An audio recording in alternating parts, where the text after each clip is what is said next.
Buenas tardes. A nombre del Programa Universitario de Estudios sobre Asia y África de la Universidad Nacional Autónoma de México, pues doy la bienvenida al seminario Mujeres en la Literatura del Sur de Asia. Para esto tenemos a dos personas que están coordinando este libro, especialistas en el tema que vamos a tratar, que es la doctora Laura Carballido y la doctora Fernanda Vázquez. Entonces, antes de darles el micrófono para que nos presenten el curso y a la ponente del día de hoy, a la ponente magistral, pues voy a leer una pequeña semblanza de la doctora Laura Carballido. Ella tiene un doctorado y una maestría en estudios de Asia y África, con especialidad en el área de India por el Colegio de México. Además, cuenta con una licenciatura en Historia por la Universidad Nacional Autónoma de México y actualmente se desempeña como profesora investigadora en el Departamento de Ciencias Sociales de la Universidad Autónoma Metropolitana en la UAM, Unidad Coajimalpa. Y sus principales líneas de investigación son desde la óptica de la histórica, social y urbana, incluyen los procesos históricos de la partición de India de 1947, el comunalismo en la India poscolonial, los proyectos de salud pública en Delhi colonial y las comisiones de investigación, Inquiry Commission, y ha realizado estancias de investigación en la Universidad de Jawaharlal Nehru y en la Universidad de Oxford. Pues bienvenida, doctora Carballido. A continuación, leo la semblanza de la doctora Fernanda Vázquez. Ella es egresada de la carrera de Relaciones Internacionales de la UNAM y es doctora en estudios de Asia y África con especialidad en el sur de Asia por el Colegio de México y actualmente es profesora investigadora de tiempo completo en el Departamento de Ciencias Sociales de la Universidad Autónoma Metropolitana Coajimalpa y forma parte del cuerpo académico Modernidad, Identidad y Multiculturalismo, además de ser directora de la revista académica Especialidades del Departamento de Ciencias Sociales de esta universidad. Cuenta con una serie de líneas de investigación en historia moderna y contemporánea de la India. A través del enfoque de la antropología del Estado, aborda temáticas vinculadas a la violencia, relaciones de poder, subalternidad y género. Entre sus proyectos de investigación se encuentran género, religión y Estado-nación, reconfiguraciones identitarias a partir de la violencia en India. Mujeres y viudas Sikh, experiencias, voces y agencia después de la violencia. Y comisiones de investigación sobre casos de violencia en India en el periodo postcolonial. También su reciente trabajo se titula Dolor, Miedo, Odio y Venganza, la circulación de emociones en el conflicto Estado-Comunidad Sikh en India a través de discursos y rumores. Y por supuesto destaca su interés y compromiso en abordar problemáticas complejas que afectan a diversas comunidades. Muy bien, pues Laura y Fernanda, les paso el micrófono. Bienvenidas.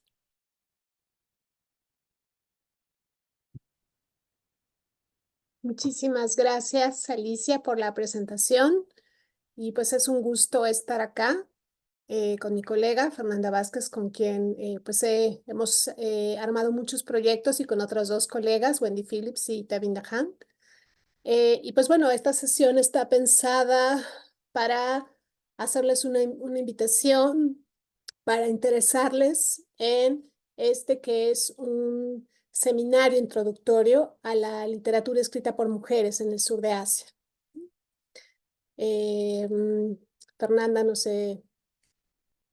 Sí, pues a mí también me da mucho gusto que tengamos este conversatorio. Se suponía que debería de ser una conferencia magistral, pero nosotras decidimos hacerlo un poco horizontal, es decir, que todas las mujeres que participamos en este seminario podamos estar vinculadas a este conversatorio y poderles compartir desde dónde es que nosotras estamos pensando el seminario y por qué nuestro interés en las mujeres que les compartiremos a lo largo de las sesiones. Nosotros les voy a compartir ahora una presentación que iré poniendo y quitando conforme vayamos avanzando en la dinámica. Nos interesa principalmente en este conversatorio hacerlo, digamos, como un diálogo sobre mujeres que escriben desde esta región, desde el sur de Asia. Principalmente el seminario está pensado o está centrado en mujeres desde Bangladesh, India y Pakistán. Es muy complicado pues abarcar toda la región, entonces tuvimos que hacer una selección de las mujeres con las que trabajaríamos. El seminario tiene estas fechas, no sé si quieres, Laura, hablar un poquito sobre estos puntos. Claro, gracias. Esta es la sesión para abrir boca. Después de esto tenemos sesiones cada 2 semanas.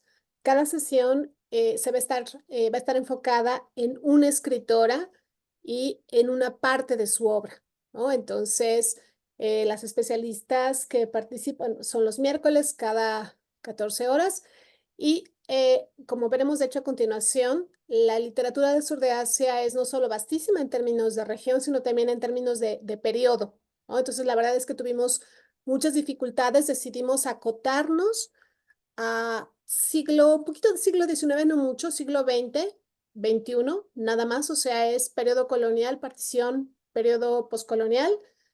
Y la idea es, a través de la literatura, conocer acerca de las mujeres, de las problemáticas que enfrentan, de cómo ellas se ubican, responden, ¿no?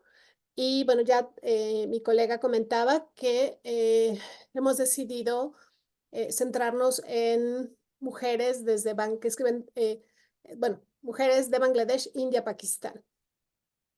Si Muy bien. pudiéramos pasar.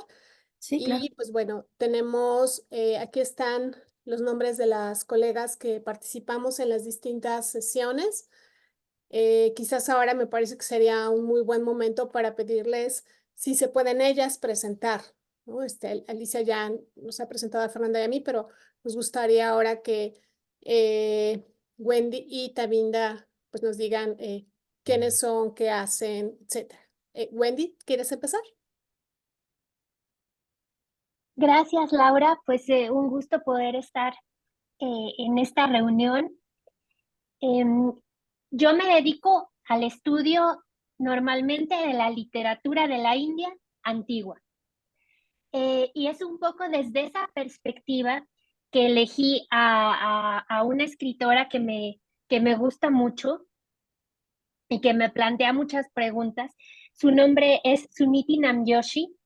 Y algo que siempre tengo en la cabeza cuando pienso en Suniti Namjoshi es la forma en la que ella procesa una serie de géneros literarios que identificamos con la antigüedad, por ejemplo, la fábula, y cómo los resignifica ponernos enfrente en situaciones que son difíciles de sopesar. Entonces, normalmente la fábula como género clásico, lo que hace, todos lo sabemos desde que somos niños, es un cuentito que normalmente es sobre animales y que al final tiene una moraleja que nos deja una enseñanza. Normalmente la moraleja es una enseñanza única. Puede ser que la historia trate de distintas cosas y se puedan obtener varias moralejas o varias enseñanzas, pero es una la que quiere privilegiar la narración.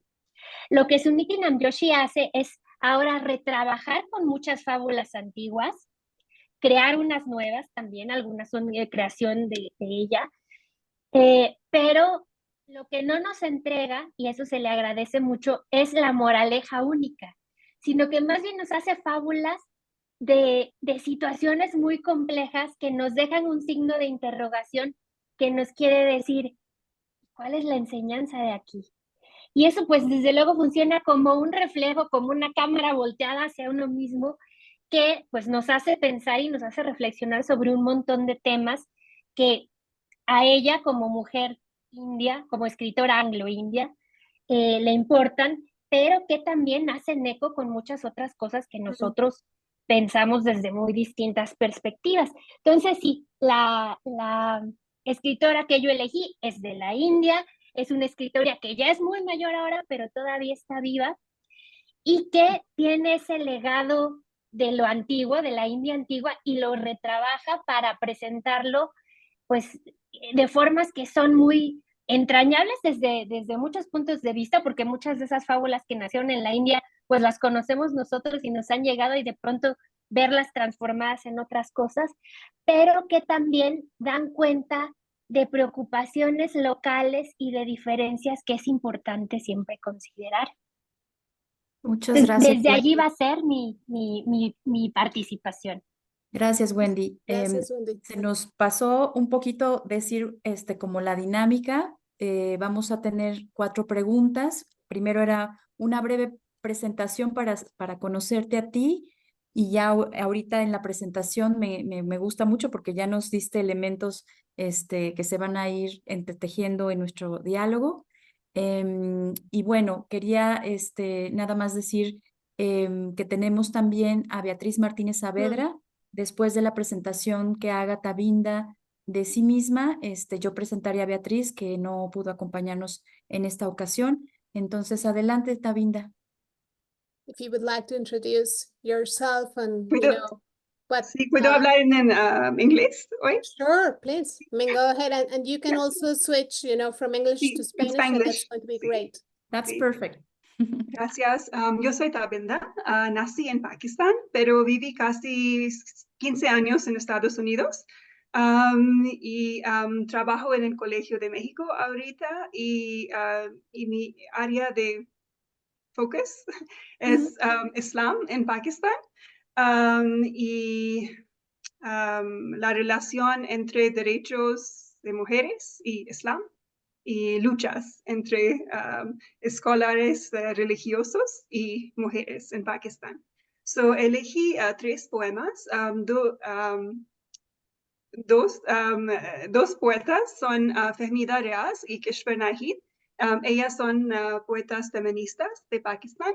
Y 2 de sus poemas eran de un libro, We Sinful Women.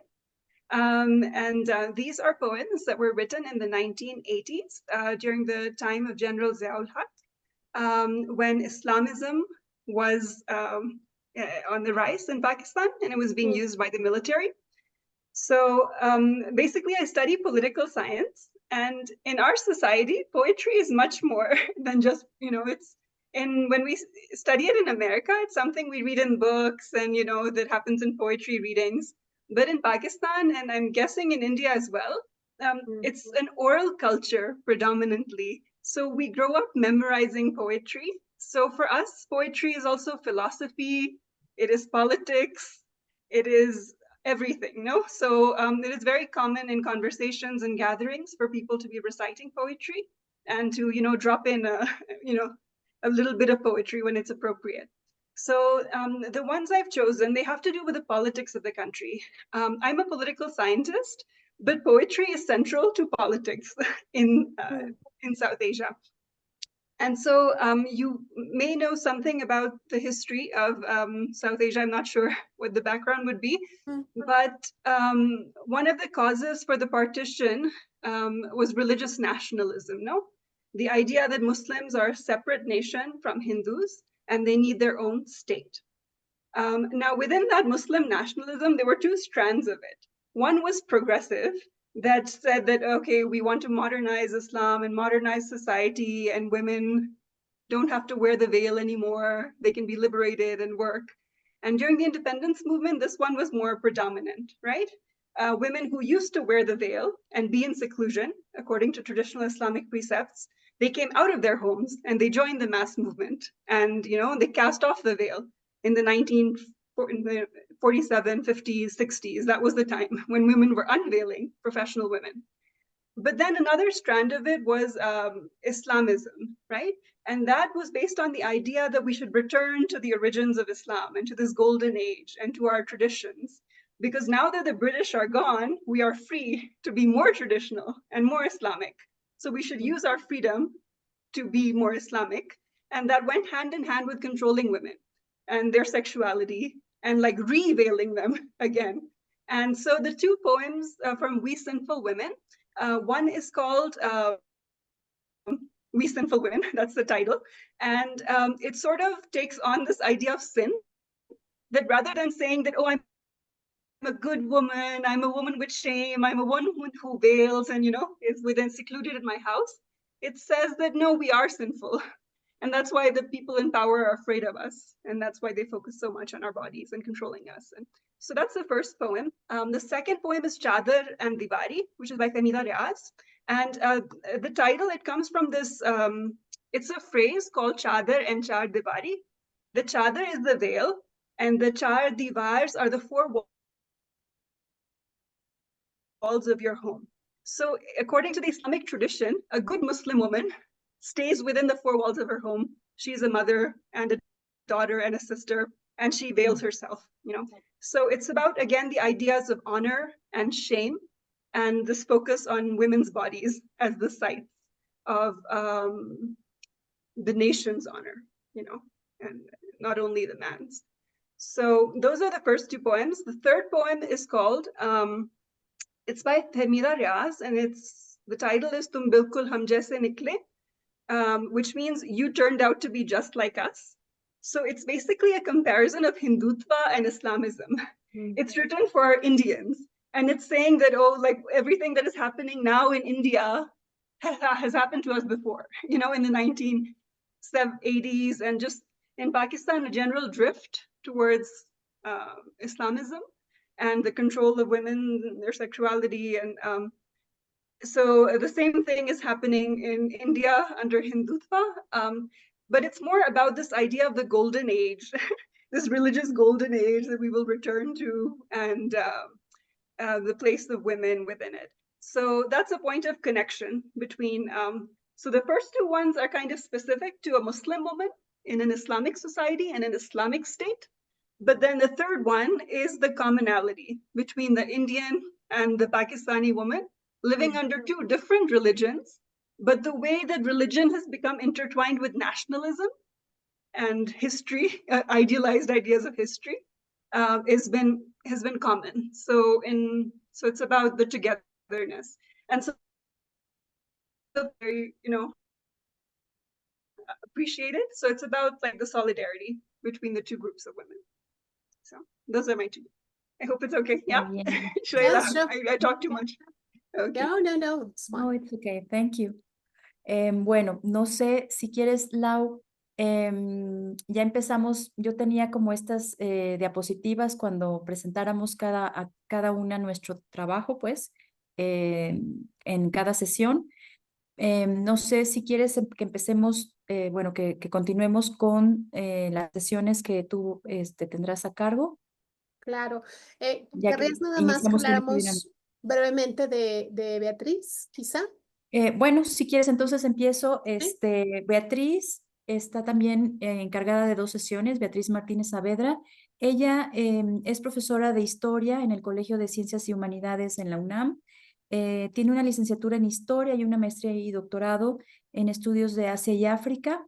Bueno, el doctorado es en Historia por la Universidad de Warwick y ha estado vinculada con temáticas en relación al nacionalismo, la derecha hindú, cultura política contemporánea, comisiones de investigación en India, musulmanes como minoría e inequidad de género en perspectiva comparada México-India, y su publicación más reciente es Gandhi and Gender Equality, A Reading from Mexico, en un volumen titulado Gandhi and the World, del India Council of World Affairs, publicado por Macmillan. No sé si quieres hablar un poquito de esta primera sesión con la que vamos a abrir el seminario. Sí, claro, con gusto. Este es, creo que es una de las novelas así increíbles. Es un texto chiquito, ¿no? Y la idea sería, piensen además, bueno, ahí están ya fechas de nacimiento y muerte de Rokeya Sakhawat Hossain. Ella nace en India colonial. Es ahora cuando uno busca información sobre ella, la encuentra como una feminista, como alguien importante, tanto para India como para Bangladesh. Ella es bengalí y es fascinante este texto, ¿no? Imagina que un día y ella empieza a soñar, ella se despierta en un lugar en el que todo está patas arriba, ¿no? Donde son los hombres quienes están recluidos, ¿no? Un poco lo que mencionaba ahora Tabinda, ¿no? Sobre esta idea del Chadar y Char Diwari. Entonces aquí es el mundo de cabeza. Son los hombres quienes están recluidos y son las mujeres quienes están afuera, ¿no? Entonces, esa es básicamente la idea de este texto, El sueño de Sultana. Y pues es un texto corto, divertido y demás, ¿no? Entonces, creo que por el momento lo dejaría yo así, nada más para dejarles con la idea. Claro. La siguiente sesión corre a cargo de Laura Carballido y entonces, si quieres hablarnos un poquito, porque así ya iniciamos, Claro. Gwen, Gita, Vinda, nos dieron la pauta, entonces, si quieren, empezamos así, un poquito hablando Claro. de sesiones y ahorita continuamos con nuestras preguntas. Claro. La sesión la primera en la que estoy yo es para hablar sobre una partecita y está la portada, aquí también está, este es mi libro. Es Río de Fuego, River of Fire, que es una de las grandes novelas de la literatura en urdu. Es de Kurratullahi Heder, o sea, hablar de ella es imposible. O sea, recibió todos los premios, tiene novela, tiene cuento. Y esta es una novela además, así, a diferencia del sueño de Sultana, que es pequeña y es así un sueño, esta es una novela, como dice acá, histórica. Se empieza desde el siglo IV antes de la era común y termina después de la partición, ¿no? En los primeros años. Entonces, es una novela además muy creativa. Tenemos a los mismos nombres de personajes que van saltando a lo largo de la historia, ¿no? Entonces, por ejemplo, en los capítulos iniciales está Champak, que es la hija de un ministro en la India antigua, pero después ya en los años previos a la independencia es Champa Baji, ¿no? Y es una maestra musulmana, ¿no? Entonces es una novela importante, bien escrita, interesante, y pues ya igual, también ahí lo dejo ahora. Muy bien. Bueno, yo tengo una sesión un poco, a lo mejor la vamos a sentir un poquito cargada, pero es muy interesante porque son extractos de dos autobiografías y luego tenemos poemas escritos por mujeres Dalit o intocables. Y la intención que yo vi aquí en esta sesión era un poco hablar de literatura que viniera de los márgenes, de mujeres que están dentro de estas comunidades conocidas como intocables, que por mucho tiempo pues no estuvieron integradas en la sociedad de muchas maneras. Son, digamos, las comunidades que más marginación, exclusión, analfabetismo presentan y es un grupo muy, muy amplio de personas. Y dentro de la literatura es muy interesante porque Yanendra Pandey la cataloga como una literatura de resistencia. Entonces, el análisis que yo quiero que traigamos acá es cómo funciona esa literatura de resistencia, principalmente con las doblemente excluidas, ¿no? Con mujeres que son de esta comunidad, pero que también son excluidas porque son mujeres dentro de la comunidad. Entonces, poder explorar como los perfiles de estas mujeres que les pongo acá, de Babita Kamble, de Urmila Pawar, de Yupaka Subhadra, de Sakirtarani, Aruna Gogulamanda y de Shital Sate. Estas mujeres, ustedes pueden ver que hay diferentes años de nacimiento. En el caso de Babita Kamble me parece muy interesante porque es una de las primeras mujeres que incursiona en la escritura y que de hecho esconde su escrito, ¿no? Está en silencio por mucho tiempo lo que escribía. Y una de las características de esta literatura Dalit es que escriben memorias, escriben historias de su vida, ¿no? En forma de autobiografías. Y otra característica que quiero resaltar acá es que no hablan de ellas, ¿no? O sea, bueno, aunque es la historia de ellas, en estas dos primeras extractos de las autobiografías, son las historias de ellas, pero el centro de esta literatura es poder hablar de nosotros. Entonces, a través de sus vidas y de sus vivencias, poder hacer, visibles las ausencias, las carencias, las exclusiones, cómo queda marcado el cuerpo de estos grupos marginados. Entonces, digamos, como el curso de la sesión, la quiero un poco hablar, quisiera que fuera hablar de estas formas que se utilizan desde los márgenes para poder hablar de la exclusión y de la marginación a través del cuerpo, cómo el cuerpo se convierte en un texto. Y también incluí a las últimas 4 porque la otra forma de utilizar la escritura es a través de la poesía. Y la poesía no solamente en un texto escrito, sino también la poesía cantada, sobre todo en actos políticos de resistencia. Entonces aquí como que cierra un poco esa idea de una literatura de resistencia que además tiene actos performativos, ¿no? En eventos políticos. Y bueno, este es a grandes rasgos esta sesión que comprende pues a varias mujeres y varias formas de escritura, que también ese es un objetivo que nos llama la atención dentro del seminario. Bueno, ya nos había hablado un poquito Wendy de la sesión que ella eligió para compartirnos con Suniti Namjoshi y las fábulas feministas.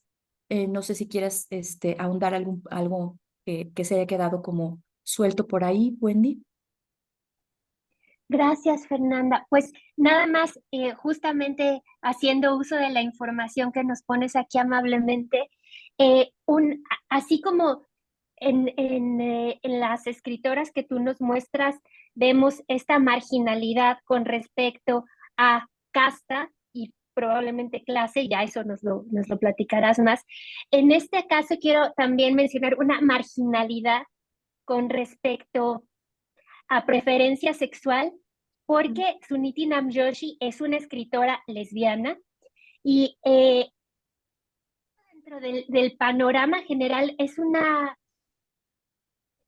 cuestión interesante porque desde el punto de vista social o de casta, ella pertenece a una familia de casta brahmínica, es decir, la casta intelectual, es decir, es una mujer muy educada y que ha tenido una vida clase media, pues digamos, privilegiada en ese aspecto, pero que sin embargo se siente marginada y alienada por esa otra condición que ella trabaja y que ampliamente explora desde un punto de vista no de resistencia, porque aquí la situación no es política, sino es de autorreflexión. Entonces, es una escritora que se plantea muchas preguntas con respecto al hinduismo y las cosas como ella comprendió que debían de ser en una infancia muy tradicional y cómo son las cosas en la modernidad. Y entonces presenta una voz muy, muy particular por eso. Me gusta mucho que no es es una escritora que no es ni escandalosa ni escandalizante, porque tenemos también esa otra contraparte y esas otras voces que también son muy interesantes, sino que es una escritora muy autorreflexiva, es una escritora que no se pregunta por qué los demás me hicieron esto, o ocurrió esta exclusión, o ocurrió esta alienación, sino que se pregunta por qué cuando pasó esto yo me sentí así y me coloqué en cierta posición. Entonces, a partir de allí, pues hay mucho que ahondar y que escarbar en las distintas cosas que ella nos escribe. Muchas gracias, Wendy. Pues la siguiente sesión que tenemos programada corre a cargo también de Laura Carballido y no sé si nos puedes hablar un poquito de Taslima Nasrin. Claro, gracias. Taslima Nasrin es una escritora bangladesí. Como pueden ver, por el año de nacimiento es una escritora mucho más cercana a nosotros en el tiempo. Yo elegí este libro que ven acá, contiene 2 novelas pequeñas, ¿no? Entonces yo elegí La hermana de Nupur. Es una novela interesante, es una novela epistolar, ¿no? Son las cartas, nunca sabemos cómo se llama la hermana de Nupur, simplemente sabemos que hay 2 hermanas y que están dialogando sobre algo que ocurrió y la ruptura familiar, ¿no? Sobre un matrimonio carente en el que hubo una carencia de elección, un divorcio, la manera en la que esto es muy mal visto. Igual que mencionaba hace rato, Tavinda, aquí un elemento muy importante es la islamización, ¿no? En Bangladesh y cómo las mujeres están perdiendo espacios. Entonces, a mí me parece que en esta novela epistolar, pues podemos ver, digamos, me parece que el tema sí central es la libertad femenina, ¿no? Pero en varios elementos. La libertad para decidir sobre el cuerpo, para decidir dónde se trabaja, con quién se vive, la libertad para, por ejemplo, practicar o no una religión, ¿no? Y pues hay una mirada muy, muy crítica a partir de este intercambio epistolar. Entonces, pues Muy, me parece que es una novela muy interesante. muchas gracias, Laura.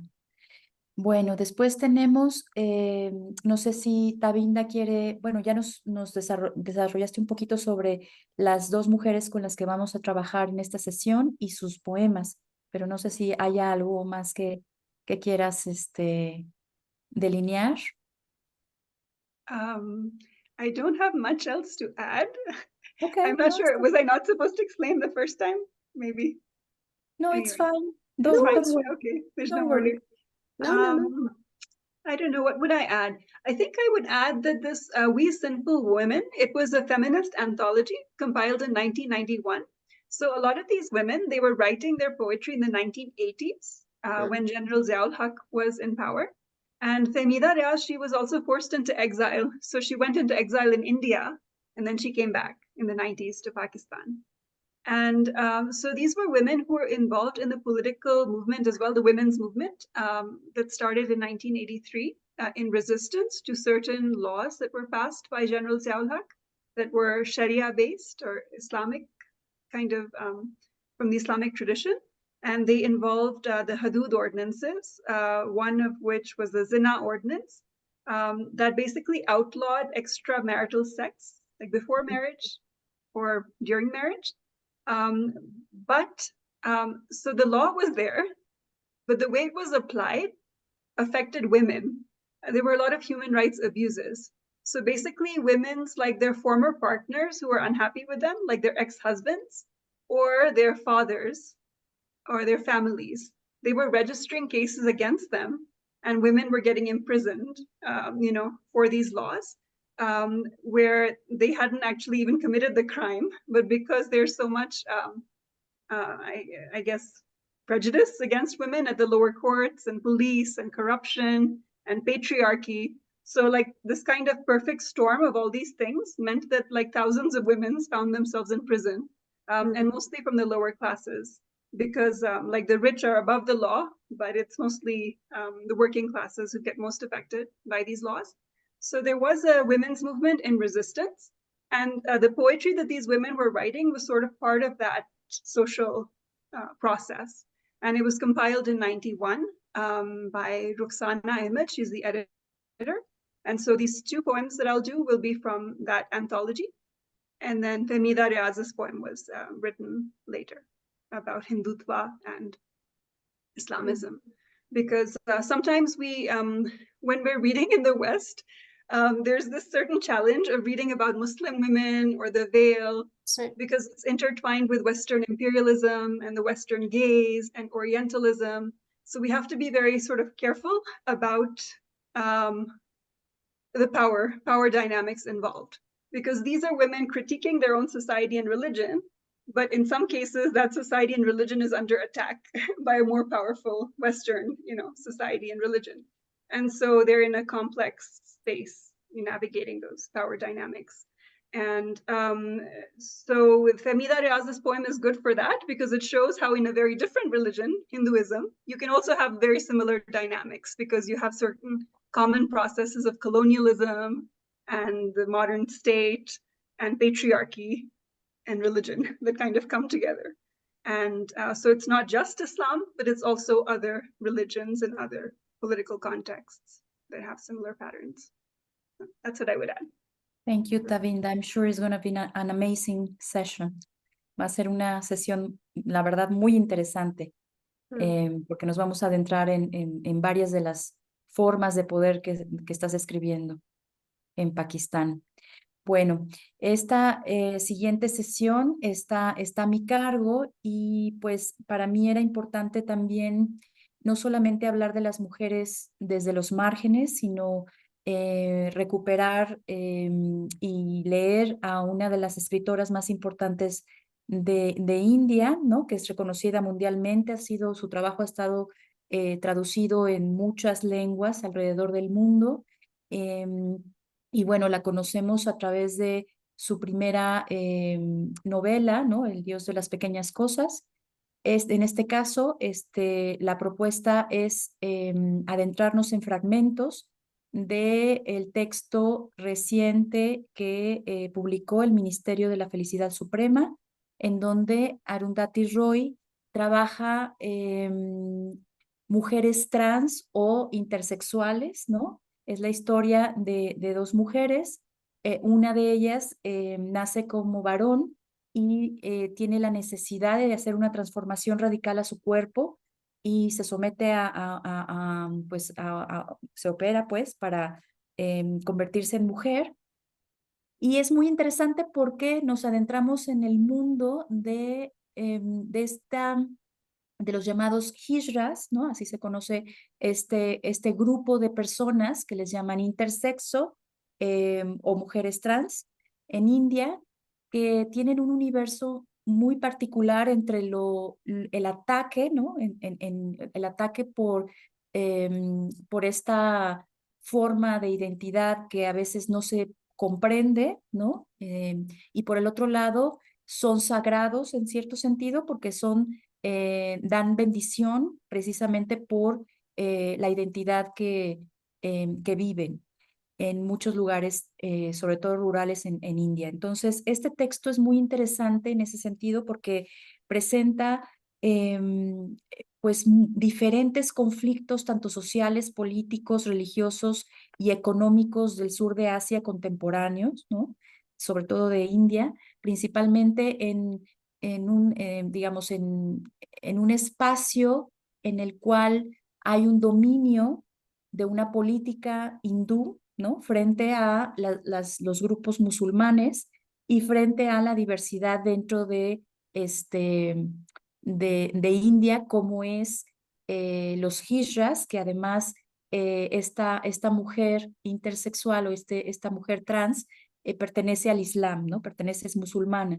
Entonces, ahí hay muchos niveles de análisis muy interesantes sobre lo contemporáneo en India y sobre diferentes momentos muy oscuros que están vinculados tanto sobre eventos particulares que suceden en Gujarat o en Cachemira, en Kashmir.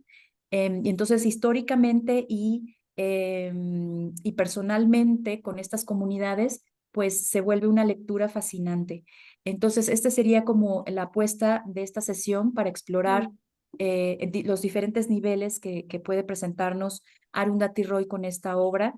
Y bueno, también presentarla a ella como esta mujer con diferentes pues también niveles de análisis porque ha sido muy atacada por la escritura y por las decisiones que ha tomado como también activista, ¿no? Y defensora o crítica de diferentes temas alrededor de India contemporánea. Entonces, esta es la sesión que tendríamos con ella. Y Beatriz Martínez Saavedra, finalmente, esta es nuestra sesión final, trabaja ahora con Malala Yousafzai, que también es pakistaní, una mujer que probablemente todas conocemos, porque desde muy niña puso como un ejemplo de activismo, es una voz que ha dado la vuelta al mundo con su experiencia de vida y con la visión desde muy pequeña de defensa de los derechos, sobre todo de la educación de las mujeres en su región y en su pueblo. Y bueno, este libro es también un libro autobiográfico que busca plantear lo que ella vivió y y bueno, lo que pone en el centro la importancia de la educación para las mujeres. Entonces no podíamos dejarla fuera porque también es relevante en el sentido de que ha sido Premio Nobel de la Paz y una de las más jóvenes que ha recibido este galardón. Entonces, esta última sesión la dedicamos a esta mujer que es, por un lado, escritora y es, por el otro, activista y que ha dado la vuelta al mundo. Entonces, estas serían a grandes rasgos las sesiones. Y bueno, si quieren, lo que podemos hacer, voy a detener acá mi presentación para poder compartir ahora las preguntas que tenemos como para ahora empezar una especie como de diálogo, ¿no? La primera que teníamos, pues es alrededor de nuestras reflexiones en general sobre la escritura de las mujeres en Asia y África. Si quieren compartirnos un poquito sobre cómo ven que las mujeres se hayan incursionado en la escritura, en qué momento desde las experiencias que ustedes quieren poner en el centro en estas sesiones,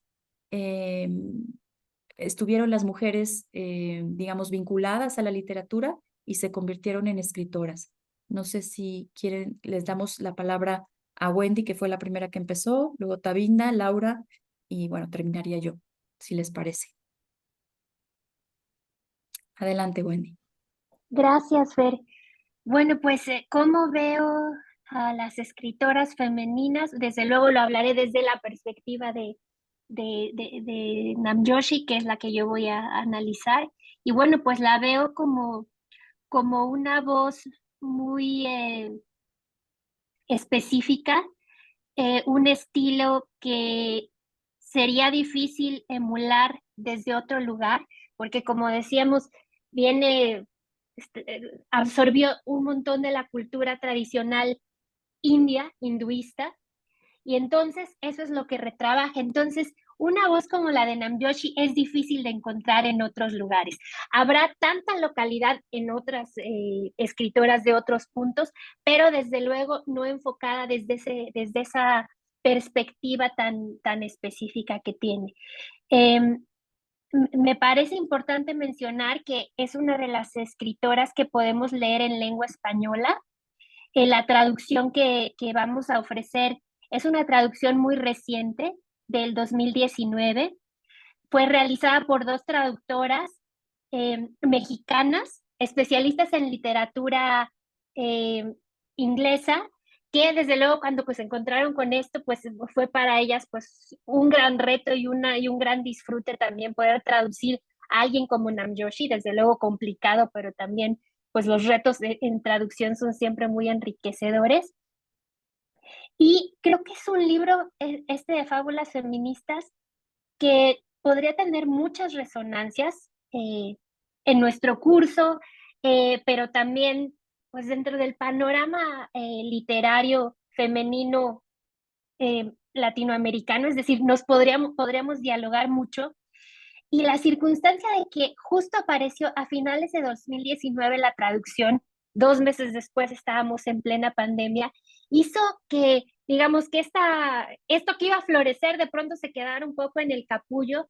Y yo espero que ahorita que ya tenemos más oportunidad de movernos, de platicar, de socializar más estas cosas, pues creo que Sumiti Namjoshi va a aparecer con frecuencia dentro de las lecturas que el público femenino y no femenino hace ahora en México y en Latinoamérica. Eso sería de mi parte. Muchas gracias, Wendy. Adelante, Tabinda. So the question was what we consider to be feminist literature? No, What makes it? No, the question is around what do you think about women being part of writing and this literature discipline? If you have some comments around, it was complicated, it was easy for them, which were, around that. Sorry. Okay, so in the context of South Asian Muslim society, the traditional form of poetry was the Urdu ghazal. which is the poetry is written in couplets, which are 2 lines. So that couplet is an independent unit of meaning. And then the ghazal has many of those couplets. And so the way it was traditionally composed was a patron, it could be an aristocrat or a king or somebody, would commission, they would be like a particular pattern of poetry. And then all the poets, they would compose according to that pattern, their own ghazals. And they would come together and they would recite these ghazals together. So this was the traditional format of literary composition of poetry. And women were nowhere to be seen. So the only places that the respectable women were in their homes, while these poets, their husbands were at the, recitation. And the only women who were composing poetry initially in the 19th century were courtesans. The courtesans were the women of culture and who had access to intellectual resources. They didn't have the responsibility of raising a conventional family. And so initially it was only the courtesans who were poets. And so women entering poetry, it's a very recent phenomenon from the 20th century, like respectable women. But then the respectable women are also challenging the idea of respectability. So the poem I've chosen, like We Sinful Women, is sort of women now stepping into this poetic space and also challenging certain conventional norms of what it means to be respectable and to be a woman. So what do I think about it? I think it's a very revolutionary act for them to compose literature and compose poetry, Muslim women in that context and in that society. By the 1980s and 70s and even 60s, women were probably attending these literary gatherings. There was a progressive writers movement where a lot of communists and Marxists, they were active. So there were women who were part of that, like women Laura studies. So those women were most definitely by that time, by the early and mid 20th century, they were composing literature. But holding that space, I think, is a revolutionary act for the women from Muslim society in South Asia, because it's not easy even to like hold that space, and to claim that voice requires sort of it's a great act of strength. It doesn't come to them on a silver platter. Sure not. Thank you very much, Darinda. No sé si quieres continuar, Laura. Sí, pues bueno, es fascinante acercarse a este universo literario. Yo haré una mención también al texto de Roquella con el que va a trabajar Beatriz. Es originalmente, es un texto que apareció en una revista para mujeres, ¿no? Justo esto que ahora mencionaban sobre un siglo XIX en el que en sur de Asia la producción literaria está confinada, ¿no? En el caso del que se está viendo ahora, Las Cortesanas. Entonces, Begum Roquella escribe este cuento corto para una revista para mujeres, esos pequeños espacios que se empiezan a abrir, ¿no? Entonces, esa es una idea interesante. Kurratulen Heder, en cambio, viene de una familia de escritores. Su padre es escritor, su madre es escritora. Entonces sí tenemos a alguien que está inserta ya en el mundo de la literatura, pero que, y esto es importantísimo porque está en varias de nuestras autoras, una vez que India se independiza, Kurratulen Heder va a Pakistán. Ahí, de hecho, se publica esta novela cuyos extracto he seleccionado, y es objeto de persecución y regresa a India, ¿no? Donde también es frecuentemente objeto de crítica. Entonces, efectivamente son mujeres que luchan por estos espacios de escritura. Y lo mismo ocurre con Taslima Nasrin. Algo que no mencioné hace rato es que Taslima Nasrin estudia medicina, pero le interesa escribir sobre las mujeres. Entonces empieza escribiendo columnas, por ahí dice que desde muy chica escribía poesía, pero también le gusta la novela, ¿no? Y Taslima Nasrin también ha conocido el exilio, ¿no? También de Bangladesh, ha pasado por Europa, por Estados Unidos, de vuelta en India. Su obra ha sido también, partes de su obra, no la obra completa, pero partes de su obra ha sido censurada, ¿no? Entonces creo que escribir, ¿no? O sea, estas mujeres escritoras, pues bueno, cultivan múltiples géneros, ¿no? Acabamos de ver algunos ejemplos y la verdad es que escribir es un acto importante para ellas, ¿no? Es creativo y a mí hay algo que mencionó Tavinda que me encantó, ¿no? Y es que ella se refería a la poesía como central para la política, ¿no? Creo que en general la literatura acá, la novela, el cuento, la fábula, ¿no? Estas autobiografías que tú también trabajas, Fernanda, ¿no? También creo que son como lugares importantes, ¿no? Desde donde hacer política. Muchas gracias, Laura. Bueno, yo también tenía ahí unas reflexiones que me parecen importantes para poner en el centro por qué leer a mujeres del sur de Asia.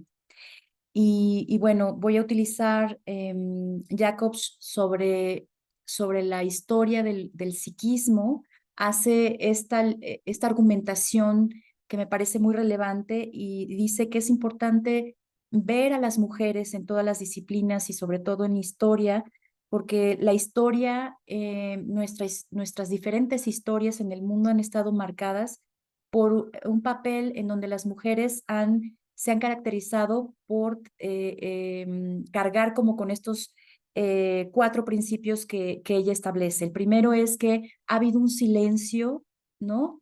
En torno a las mujeres, ya sea sobre la participación histórica de las mujeres o si han estado vinculadas junto con los hombres en algunas de las disciplinas o en todas las disciplinas, no se habla de ellas como con el título que se hablaría de un varón, ¿no? Muchas de las pintoras, por ejemplo, francesas, que son relevantes, no se les dice pintora, sino la discípula de tal pintor, ¿no? Y en este caso también en la literatura las mujeres no apenas en el siglo XX empiezan a tomar ese papel, ese lugar en tanto en la historia como en la literatura. Entonces, me parece muy importante que ha habido un silencio. El segundo principio es la negación, aunque hayan participado, ¿no? Yo trabajo con unas mujeres que son parte de la militancia Sikh, no se les llama militantes o no se les llama mártires si fallecieron en un combate, porque cómo una mujer va a ser parte de un conflicto o de la militancia, o cómo una mujer, en el caso de las mujeres con las que yo trabajo en la sesión, que son de casta, bueno, que están fuera del sistema de casta, cómo van a escribir estas mujeres si son analfabetas, ¿no? Si apenas y a lo mejor aprendieron tarde a escribir, a leer, ¿cómo les vamos a nombrar escritoras? Otro principio que marca Jacobs es la incorporación. Si las incorporamos, y en este caso en el siglo XX empezamos a observarlas, empezamos a escucharlas, la incorporación es compleja porque hay una especie de idealización y la idealización es poner en el centro el rol que tienen estas escritoras y las cosas que escriben alrededor de que son madres, esposas, hijas, ¿no? Son las guardianas de la comunidad o de la sociedad, de la nación. Y entonces ahí también hay una idealización particular. Entonces, leer a las mujeres, encontrarlas desde su propia voz y comprender a partir también de sus trayectorias, lo que decía Tavinda que me parece muy importante, son actos revolucionarios, ¿no? Y eso me parece que lo tendremos alrededor del seminario. Bueno, ahí dejaría mi respuesta. Entonces, ¿quieres que continuemos con la siguiente pregunta, Lau? Y por favor, me gustaría ahora si pudiéramos como decir, bueno, ¿cuáles son las problemáticas que estas mujeres que leeremos enfrentaron en su momento histórico, ¿no? What challenges do they face, you know? When are they writing? Why is it so important, you know, to understand that in order to get a better idea, you know, when we're reading them? Entonces creo que podemos empezar nuevamente con Wendy, luego con Tavinda y seguimos acá. Gracias, Laura. Bueno, pues como lo comentábamos en el caso de Suniti Namjoshi, la homosexualidad femenina es desde luego un tema recurrente su condición de mujer, pero acompañada siempre de su condición de mujer india. Y a veces ella se preguntaba, ¿soy invisible porque soy mujer o porque soy india? ¿O existe esa especie de empalmamiento en que la situación se agrava en el sentido es, soy invisible porque soy mujer, porque soy india y porque soy homosexual? Y al mismo tiempo, esta cuestión de la autorreflexión la lleva también a darse cuenta de que si bien ella es invisibilizada desde muchas perspectivas, ella también comete actos de invisibilización de otros. Y entonces empieza a darse cuenta de que las dinámicas de poder y las dinámicas sociales necesariamente llevan a cuestiones complejas de no ve a quién en ciertos momentos. Entonces, eso también es algo muy valioso de su perspectiva, que no es una perspectiva de víctima o victimario, sino que es una perspectiva de todos cabemos en las víctimas y todos cabemos en los victimarios. Y a veces muchas de sus historias son historias completamente entre mujeres, pasan algunas cosas incomprensibles o algunas cosas problemáticas y nos deja un poco sueltos con, ¿y qué hacemos con eso? ¿A quién le echamos la culpa? ¿De quién fue eso? Claro, podemos decir, fue el sistema heteropatriarcal, etcétera, etcétera. Pero si los que están presentes en este juego fueron todos mujeres y cada quien tenía una distinta eh, falta de privilegio desde un punto de vista, entonces, ¿a quién culpamos? ¿Quién es la víctima? ¿Quién es el victimario?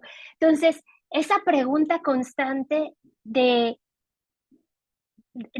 cómo resolver las cosas, desde luego no aporta soluciones, lo cual sería algo pues demasiado trivial decir, bueno, pues todos vamos a hacer estas cosas o no hacer las siguientes cosas, sino más bien la problematización, incluso con conceptos que son pues muy queridos para el feminismo como la sororidad.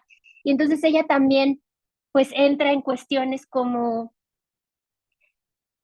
sentirse alienada justamente dentro de grupos de mujeres con las que tendría que compartir muchísimas cosas y donde justamente ella de pronto se voltea y nos dice cosas como, que soy misógina. ¿Cómo puede ser esto? Entonces, estas cuestiones de despejar mucho lo que está pensando y lo que está sintiendo y cuánto de lo que le ocurre es producto de cómo ella se arroja ante la sociedad. Entonces, no solo la sociedad, sino ella en los lugares en los que se pone, cómo eso también hace que se compliquen las relaciones. Entonces, pues sí, invisibilidad, homosexualidad femenina, su condición de mujer india. La otra cuestión problemática es, desde luego, su papel como una mujer en una sociedad hinduista y que goza de un cierto privilegio ahí. Entonces, desprivilegiada de muchas formas, privilegiada de otras formas, y esos choques que existen entre esas distintas cuestiones. Esos serían, uno más muy importante, la maternidad. Como decíamos, Suniti Namjoshi es abiertamente homosexual, pero ella explora la maternidad desde el punto de vista de ella como hija. Ella vivió con su madre por mucho tiempo, su padre falleció cuando era niña, y entonces estas relaciones de qué es lo materno y cómo las hijas en particular se modelan a partir de ciertos comportamientos, cómo hay cosas que se aman y al mismo tiempo no se quieren ser, distintas cosas. Entonces la maternidad es un punto muy específico que ella trabaja desde una perspectiva que es muy distintiva, muy original.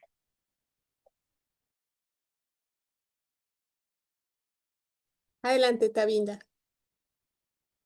I guess what I would add is the conditions of them composing literature. They're very difficult. I mean, there are very few women who can manage to do it because the primary reason is probably the conventional path of being a woman. It is to be married as soon as you finish college, you get married, then you have children, and then you become a good daughter-in-law and mother. And so all those conventional roles leave very little time for women to compose literature. And so the women who we do see publishing these poems, like the ones I've chosen, they tend to be more privileged in the sense that they're educated, they're professional women. Kishwar Nahid was a government officer, so she was in the civil service. They tend to be from like families of writers, so they have a community around them that can connect them to a publisher and to other communities of writers and artists. So I feel like that the writing we see, it's a small subset of the total, potential women writers in this society. And there is also this distortion that's produced by the market. So we also have writing in different languages, right? In South Asia, it's like multilingual, so many languages. So some people are writing in English, and so their writing tends to be, refracted. It depends on the market in the West, right? Like whatever the West is interested in, those kinds of writings are getting published in English, Western publishers. Then there are people writing in Urdu, and then there are also people writing in regional languages, and people who are composing but not writing. Like, so they are not necessarily publishing. So in the Urdu market, like for example, the writing I've chosen, it's a feminist anthology, right? So the editor has chosen poems that fit a particular idea of what she considers to be feminist, right? So I would say that can also be a potential distortion, because there could be women who are writing about things that are outside these central like lenses that the market uses, no? To like, because you have literature, then the literature gets classified, no? And it's there's criticism that happens, and then it's marketed in a particular way. So if your writing fits within those parameters, it's easier to, it gets published. And so I would say that the writing that I've chosen, it's one slice of women's writing, this feminist poetry. There's a whole other strand of women's writing that focuses on the respectable woman as the main character. And it really reinforces all the norms of respectability and being a good Muslim woman. And that's actually a very popular brand of writing. And actually, that is the one that is used in telenovelas. So now television is like a more predominant literary, like a creative outlet, medium. And so on television, the women that you see are very much those respectable women characters from those novels. So yeah, so the question is like a very big one. I'm not sure exactly how to answer it. It's very challenging. Some people get published, but there are also different niche markets. And the ones that we scholars in the outside the country might choose might be the feminist poetry, but there is also other poetry that's more like conservative, and literature that's more conservative, and that reinforces patriarchal norms actually by women. Gracias, Devinder. Bueno, continúo yo en orden que hemos seguido. Efectivamente es una pregunta muy amplia. Quisimos lanzarla así justamente para ver qué es lo que rebotaba. Yo contestaría como dos cosas. Uno, las escritoras no solamente reflejan estos roles de género en el sentido de que hay que ser buenas hijas, buenas madres, buenas esposas. También hay que ser buenas escritoras, ¿no? Yo dudé mucho, por ejemplo, entre si elegir a Qurratullain Heder o a Cornelia Sorabji. Cornelia Sorabji, cuando uno ve la biografía, es una mujer abogada, es la primera, y tiene cuentos, por ejemplo, muy interesantes, pero también tiene esta idea de que es poco nacionalista, ¿no? Ella nace en India colonial y no se une al movimiento nacionalista, ¿no? Entonces, de repente es bastante mal vista porque, o sea, ¿por qué no sumarse a esta corriente, ¿no? Qurratullain Heder, por ejemplo, en esta novela en Akka Daria, se refleja también esta Es cierto que esta disrupción en una cultura que es compuesta, y la cultura india no es solamente hindú, es compleja, diversa, y ella capta, ¿no? esta ruptura que supone la partición, pero también refleja esta inseguridad, estos miedos de la población musulmana que se queda en India y que de repente ya no sabe si ese es su país o si tiene que emigrar a Pakistán, ¿no? Entonces yo creo que también es esta idea de que, o sea, no solamente hay que escribir sobre los roles que las mujeres deben tener, sino que además hay que eh, eh, plegarse, ¿no? Entonces tenemos, por ejemplo, de repente estas distintas capas, ¿no? Los que tenemos colonialismo, movimiento nacionalista, y cómo está esto pesando sobre ellas. Para el caso de Taslima Nasrin, por ejemplo, es la idea esta de cómo puede ella atreverse a criticar lo que ocurre en Bangladesh, ¿no? O sea, cómo lanzar esta crítica, ¿no? Entonces yo creo que eso también es importante, ¿no? O sea, hay que escribir de manera adecuada, o sea, no solamente con ciertas formas, bueno, hay muchas formas literarias, por supuesto, pero también hay que, o sea, no está bien criticar, ¿no? Y creo que, pues eso es algo que podríamos ver en varias de las escritoras, ¿no? De estas problemáticas que ellas enfrentan, además, por supuesto, de las que menciona Tabinda, ¿no? O sea, por ejemplo, Susi Taru y Lalita Ke tienen un libro sobre las mujeres, la escritura femenina en el sur de Asia, y dicen ellas que cuando compilaron esta antología, uno de los grandes desafíos fue encontrar los textos. O sea, sabían que se habían escrito. Bueno, algunos no se habían escrito, algunos se conservaron de manera oral, otros fueron escritos, pero las editoriales no preservaron ejemplares. Hubo tirajes muy pequeños, ¿no? Entonces, de repente también el reto, o sea, sabemos que hay escritoras, pero de repente resulta que están en una librería, en una biblioteca. Por ejemplo, las librerías de repente, pues no venden los libros y los venden, pues para envolver carne, ¿no? Al mercado, ¿no? Entonces, de repente también es eso, ¿no? Es como entender muy bien cuáles son estas políticas editoriales que rigen, ¿no? Toda esta producción literaria cuando pasa a lo escrito. Fernanda, ¿tú quisieras agregar? Sí, sí, yo quisiera hablar un poquito de tanto de las mujeres intocables que vamos a leer. En su caso, pues yo creo que tienen esta doble problemática, no solo porque son mujeres, sino también porque son de esta comunidad fuera del sistema de castas. Y entonces, sus luchas son luchas no solo como las que acabamos de escuchar, que nos escribieron tanto Wendy, Tabinda y Laura, sino también dentro de su comunidad, con un esquema, una estructura patriarcal mucho más rígida, ¿no? En donde su papel en la vida es el de ser madres, suegras, nueras, hijas y esposas, ¿no?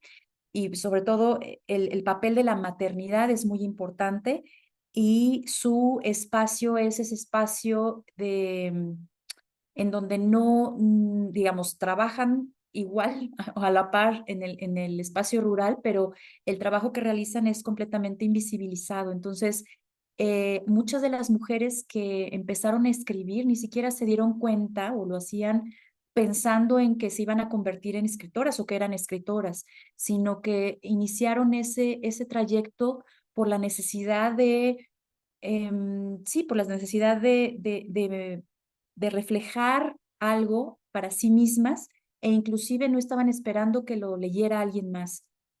Muchas de ellas, por ejemplo, aprendieron a leer escuchando las clases de los hermanos, ¿no? O sea, imagínense estar del otro lado de la mesa escuchando que está estudiando el hermano, lavando los trastes o algo así, y ellas tratando de memorizar el alfabeto o robándole al hijo, ¿no? Que fue el caso de Babita y Camble, robándole al hijo el alfabeto, una hoja de su cuaderno para poder memorizar el alfabeto y entonces ver en los libros la composición de las palabras. Entonces, hay cosas desde eso, no tan que ahora digamos, lo naturalizamos, pero estas mujeres no aprendieron de la misma manera. Entonces, escribir fue mucho más complejo.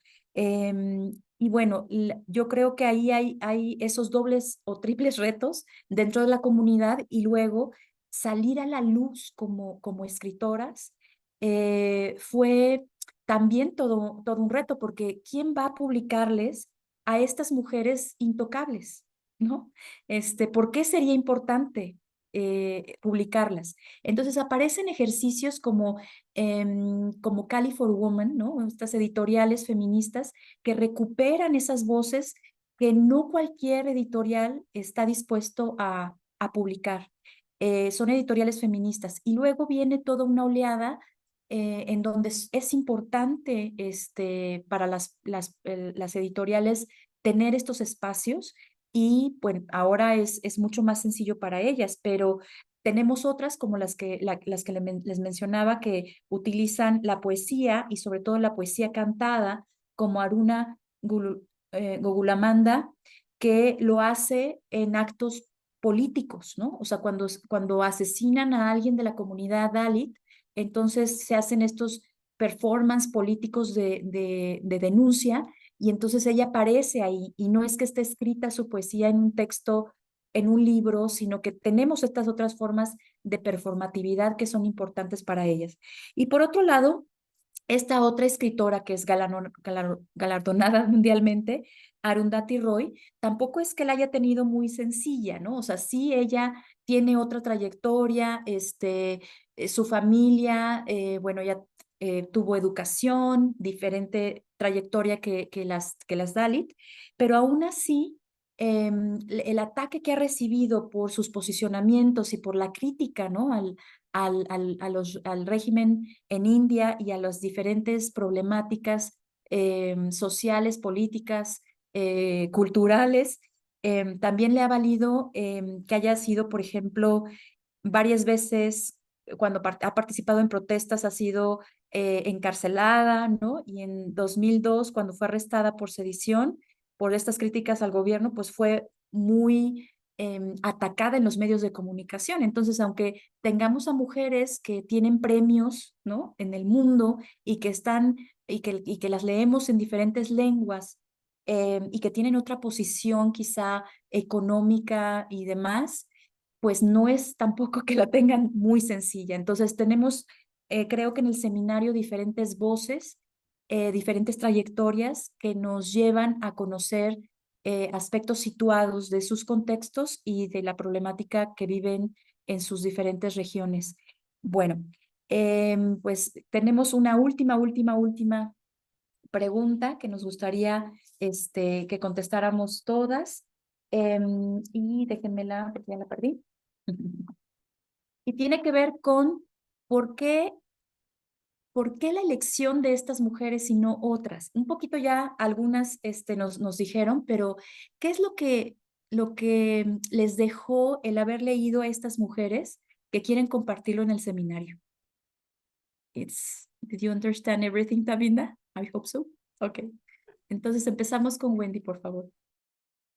Gracias, Fer, gracias por la discusión, porque además creo que empiezo ya a ver muchos temas cruzados y muchas cosas que me gustaría platicar ya directamente con ustedes durante las sesiones. Y bueno, en mi caso, pues era muy natural la elección de Suniti Namjoshi, porque como les decía, normalmente me dedico al estudio de la literatura antigua de la India, las fábulas antiguas, por ejemplo, el Panchatantra, que es un texto pues muy, muy conocido. Y entonces esta nueva iluminación de esas fábulas realmente me permite ver pues un poco esa forma de evolución de las ideas y de los estilos literarios. Entonces, por ejemplo, el encontrarme fábulas sin moraleja, creo que se me hace ya la cuestión más posmoderna que puede existir. Entonces, en cuanto a género, es muy llamativo, es muy interesante, pero también Suniti Namjoshi es una excelente escritora, o sea, su calidad literaria es muy importante. Entonces, después de leer las obras clásicas de la India, pues creo que me sentía como muy llamada a leer algo de literatura moderna que también desde el punto de vista estético cubriera un poco esa costumbre de tener una cierta serie de imágenes a la que estoy acostumbrada, pero que ahora se presenta desde otro punto de vista distinto. Entonces, creo que para mí era un camino derechito, de las fábulas tradicionales a las fábulas feministas. Muy bien, muchísimas gracias, Wendy. Tavinda. I'd like to say something about language and Sure. the South Asian history. So before British colonialism, it started in the late 18th century, right? Until 1947. So before then, we had Muslim empires, and in those empires, the language of government was Persian. So in the classical Urdu ghazal of the 19th century, the language was Urdu, but a very Persianized Urdu. You know, it was Urdu, which is Urdu and Hindi are the same language in terms of grammar, but they can have different vocabularies, right? Different word stocks. So this particular kind of Urdu or Hindustani at the time had a lot of Persian words in it, and that was the official language, right, of the elite and the Urdu poets. And so the poems that I've used, the women use language in a way to write a satire of power. Because, for example, in the poem We Sinful Women, it's written in sort of an official Persianized Urdu, but it's making fun of people in power. So Kishvar Nahid, she's using that same formal official high Urdu, but writing against the grain of power. And Fehmida Riaz at the same time. So after partition in 1947, and starting from like 1900, there was a movement, a Hindi-Urdu movement, right?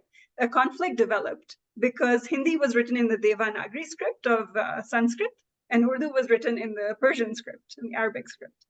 And so that was a primarily political division that started, but it intensified after 1947. And so the official Hindustani in India became more Sanskritized, right? It had many more Sanskrit words in it. So Fehmida Riaz, she's a Pakistani woman, but tum bilkul hum jaise nikle, like you turned out to be just like us, in which she is it's a satire of Hindutva and its similarity to Islamism. So in that, she uses a Sanskritized Hindi. So she's not writing in Urdu, although all of her other work is in Urdu. But for this particular poem, she chose a lot of Sanskrit inflected words from Hindustani. So I find I chose them for many reasons. Like, these are iconic poems, that's why I chose them. But it's also interesting how the women work with the craft of writing and language to speak to power and to express ideas in a critique. So they're interesting as artistic objects as well as cultural, icons. Muchas gracias, Tavinda. Adelante, Laura. Bueno, yo elegí River of Fire.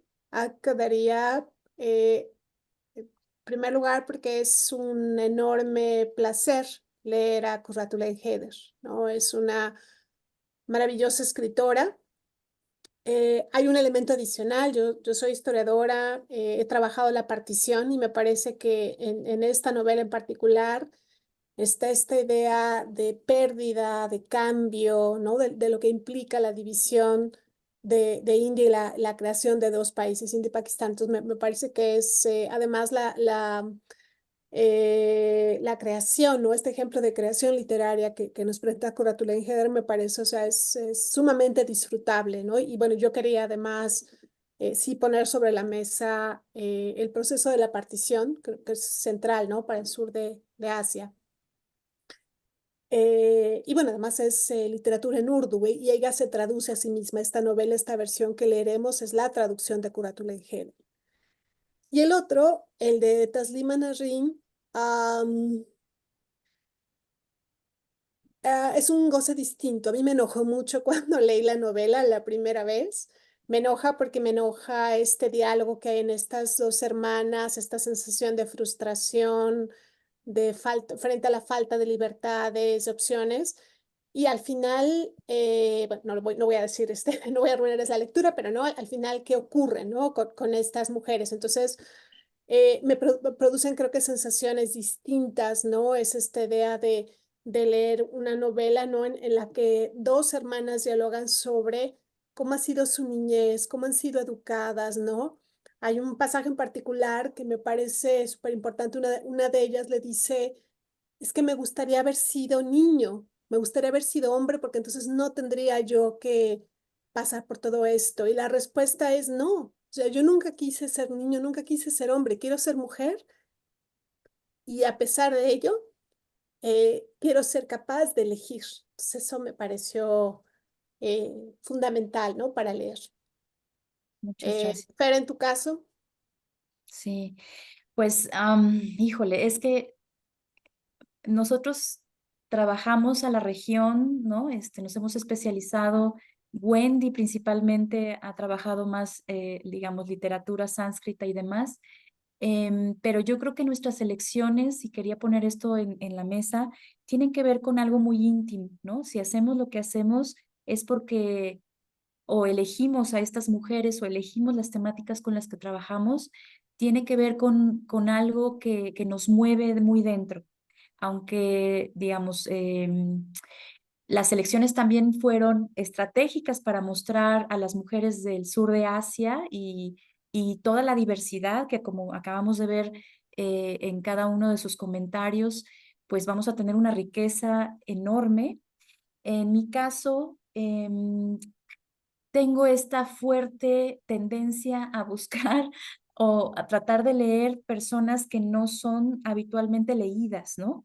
Entonces, la elección de trabajar con mujeres Dalit fue pues una intención muy profunda de poder escuchar sus voces porque son universos que a veces son invisibilizados y más siendo mujeres y sobre todo porque me interesaba saber sobre los procesos que me parecen actos heroicos, ¿no? De escritura en esas condiciones desde las cuales vienen.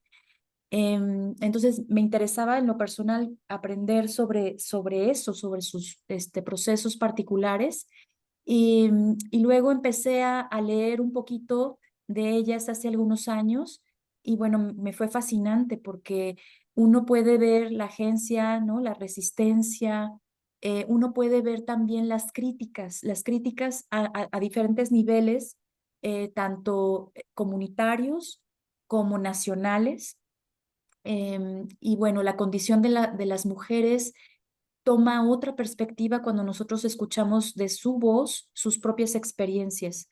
Y sí me parece que era algo que teníamos que poner o que teníamos que poner en el seminario, ¿no? Entonces, eso en el caso de las mujeres Dalit, que además, pues los extractos que vamos a leer nos hablan, por ejemplo, de estas promesas, y ahí hay una reflexión muy importante, de todas las promesas que nos han hecho las democracias, ¿no? La recuperación económica, ¿no? Que siempre está en el centro de poder sacar a los pobres, de poder dar mejores condiciones de vida y cómo estas promesas se ven en sus escritos, los podemos ver, pues son totalmente, no se cumplen, ¿no? Entonces hay una crítica ahí constante a esa falta de cumplimiento de las promesas de la democracia en el caso de India. Y luego, por el otro lado, Arundhati Roy me parece que es fascinante la manera en que escribe y que hay demasiadas capas que a veces es difícil de recuperar en su totalidad. Y bueno, es un libro, El Ministerio de la Felicidad Suprema es un libro pues grande, no vamos a leerlo todo, pero sí es muy interesante el ojo y la percepción, la sensibilidad que atrapa, ¿no? Para poder abordar conflictos dentro de India que son muy relevantes y poder hablar de la situación y la marginación de los musulmanes y principalmente de los grupos Hijra y la vinculación con esta forma de vida, ¿no? De estas decisiones que puede estar tomando alguien al tratar de vivir en una India donde no se acepta abiertamente estas transformaciones y que además es musulmán, ¿no? Entonces esta doble identidad como hijra y como musulmana en uno de los personajes. Y bueno, de telón de fondo, pues las problemáticas contemporáneas y una crítica sí, a una forma política particular, ¿no?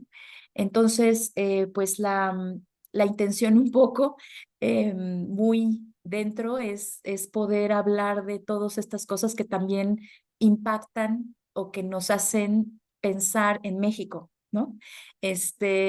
Creo que la razón por la cual necesitamos leer y salirnos a otras regiones como el sur de Asia, para mí siempre ha sido como un espejo, ¿no? Entonces, al ver las situaciones allá afuera de otras mujeres, a partir de la escritura de las mujeres que vamos a leer, nos permite regresar y vernos otra vez a nosotras, ¿no? O a nosotres, a nosotros. Entonces, creo que me parecía que era relevante hablar de todas estas temáticas para volver, ¿no? Y con ojos frescos y ver cosas que hemos naturalizado quizá en nuestros propios contextos. Entonces, bueno, ahí lo dejaría. Y esta es la última pregunta. No sé si quieren cada una hacer una reflexión final y pasaríamos a las preguntas y respuestas, si les parece. Entonces, si tienes algún comentario final, Wendy. Pues no, Fer, creo que yo yo Ya, encantada de escuchar si hay alguna pregunta por ahí. claro. Tabina, do you have any last final comment? No, muchísimas gracias para este evento y para la invitación. Y sí, disfruté mucho toda la conversación, el diálogo. Muchas gracias, Tabina. Laura, Igual, más bien tengo interés por ver si hay preguntas, inquietudes, ¿no? Por parte de la gente que nos está siguiendo. sí, pues yo creo que ahora podemos abrir el espacio para tener un diálogo con las personas que nos acompañan y bueno, decir que ustedes se acaban de dar cuenta de los diálogos que podemos tener entre nosotras y las escritoras que les hemos elegido para compartirles en este seminario. Entonces, bueno, adelante. No sé si hay por ahí algunas preguntas. Tenemos una mano levantada de nuestros asistentes. Eh, Les voy a abrir el micrófono.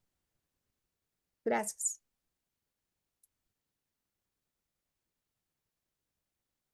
Adelante, Silvia. Te escuchamos.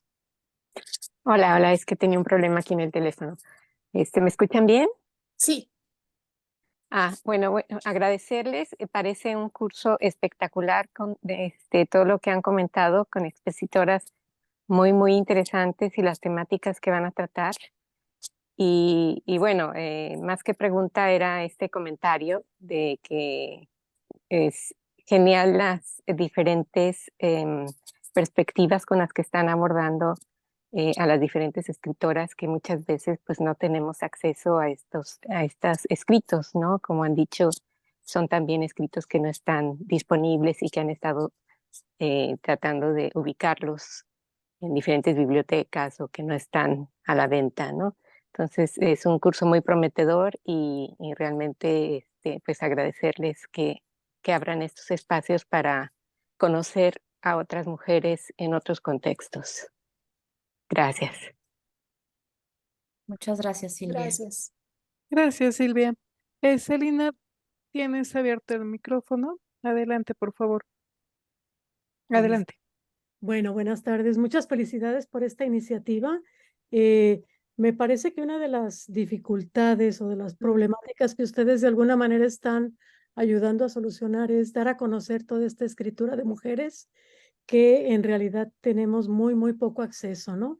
Tanto por las traducciones que se han hecho tan limitadas como por la dificultad para conseguir los textos.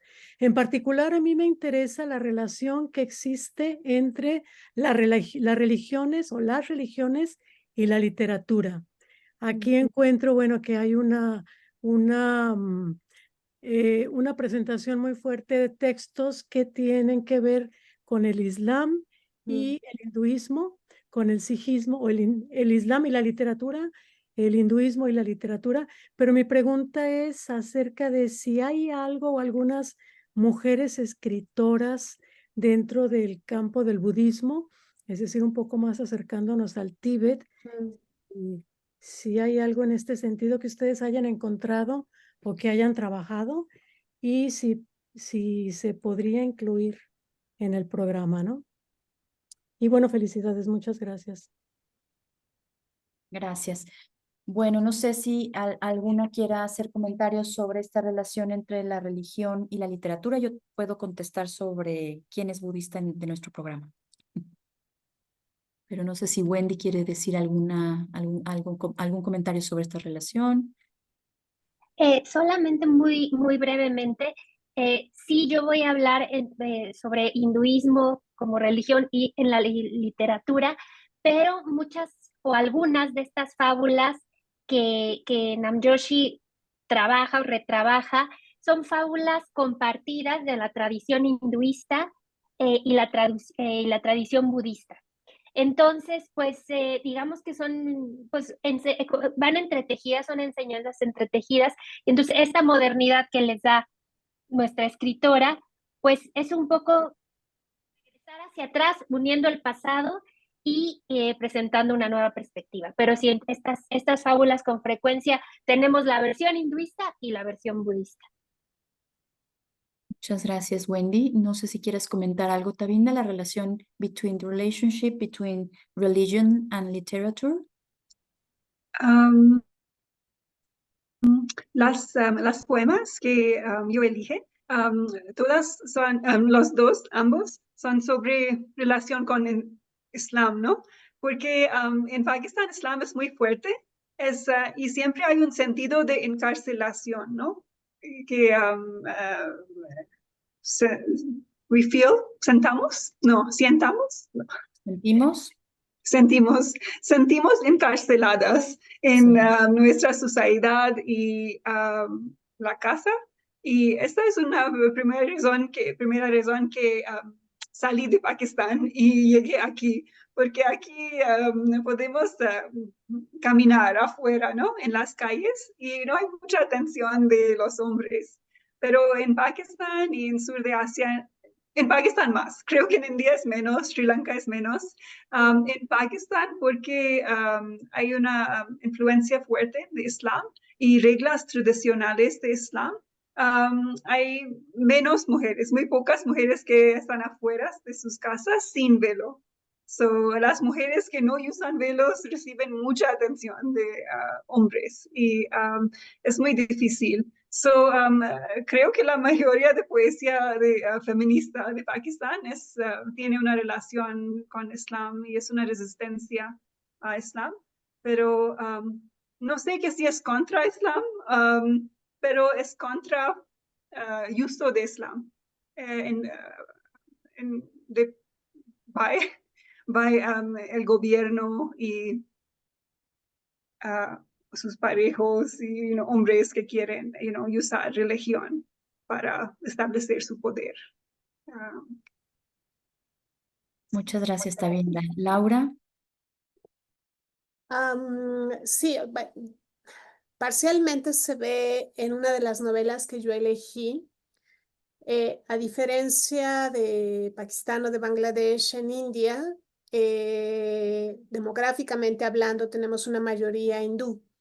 Y en particular en años recientes tenemos en el poder a un partido, el BJP, que es un partido nacionalista y que ve India a partir del hinduismo y que entonces está marginando en muchos sentidos a otras comunidades religiosas, ¿no? Entonces, creo que sí que es interesante observar esto.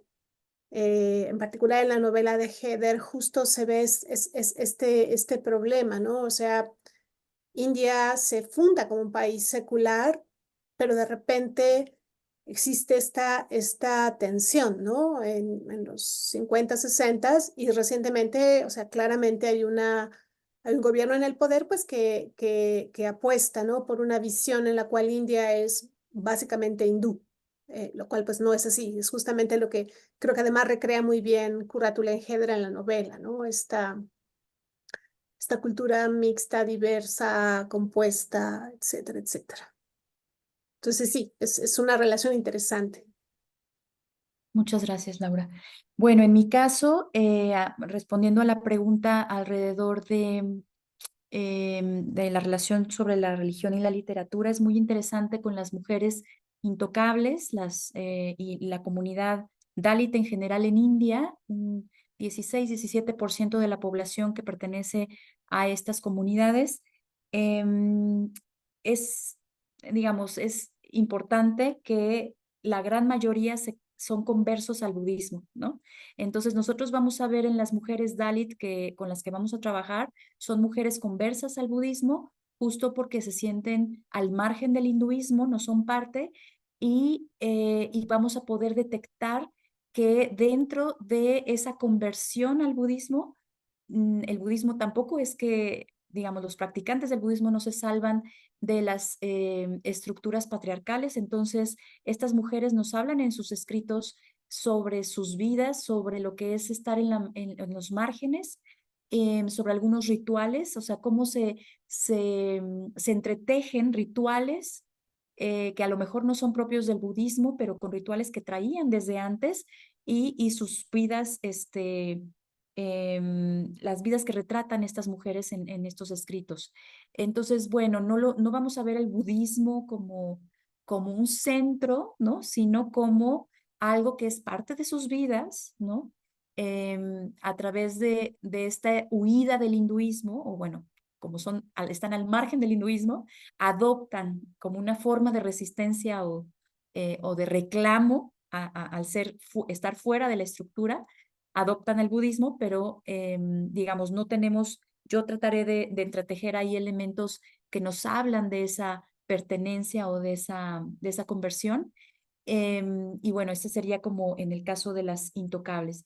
En el caso de el Ministerio de la Felicidad Suprema, pues está en el centro el Islam, está en el centro a los musulmanes, ¿no? Que viven en India y que están siendo de alguna manera marginados, invisibilizados y están bajo el ataque de una derecha hindú que bueno, que en la vida cotidiana parecería que no es importante que haya un régimen que se plantea como hindú, ¿no? O sea, parecería que no es algo que esté afectando a las otras comunidades, pero en estas sutilezas que vamos a ver dentro de la novela, podemos ver que en la vida cotidiana, pues sí hay políticas, hay aspectos en donde se ven afectadas las personas, sobre todo de la comunidad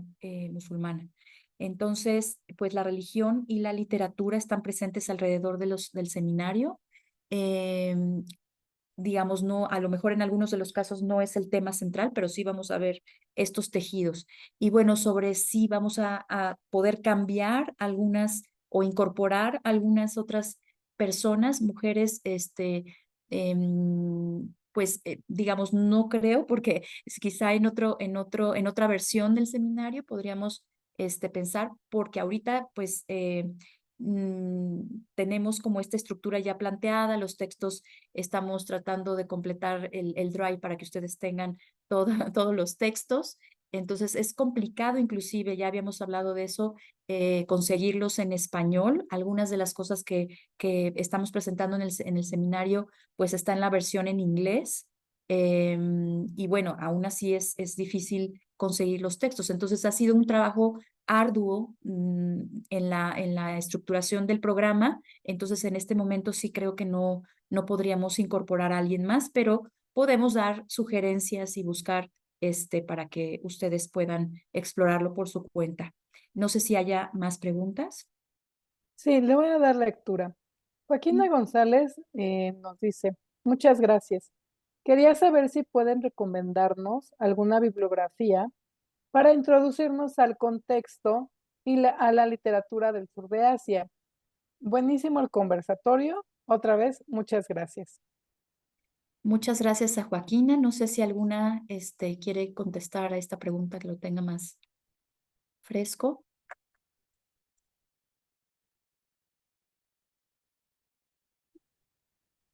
Sí, adelante, Davinda.